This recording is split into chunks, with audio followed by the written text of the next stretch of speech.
خدي يا حاج. امال فين بتاعة الكاميرات؟ خدي لك بق بس وهات بق كده. اه كل واحد ياخد شفطه من كاس العصير. هو حلو حاجه تبل ريقك بس كده. ازاي بس النبي يا ابو زياد؟ طب بس خدي لك شفطه وهات شفطه وادي لام زياد لا شفطه. خد انت شفطه الاول يا عم. لا انا بحب في الاخر. يا عم عشان ما تقراش. لا لا انا بحب في الاخر لان اللي في الاخر بيبقى واخد كوم كبير. يا اختي طب انا هاخد انا شفطه دلوقتي وادي لمراتك شفطه وانت كوم كبير كيس عصير ب5 جنيه جاي بيقول لنا احنا الثلاثه. نعم. ده انا فاهمه ان نعم. انت هتجيب لنا كوكتيل ولا حاجه. كوكتيل. اه قلت كده بقى. انا قلت ده هو نازل يجيب لنا كوكتيل فواكه ولا حاجه. الله يرحمه مين هو؟ ويحسن اليه. هو لسه ما ماتش. ده هتموت ليه بس يا ابو زياد؟ هو الله لسه هو ما الرحمه ماتش. بالجوز على الحي والميت.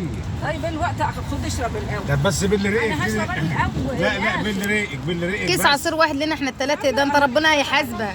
ما يجراش حاجه باللي ريقك بس وايه واحنا مع بعضها وسيبي لي شفطه بس ما تكتريش.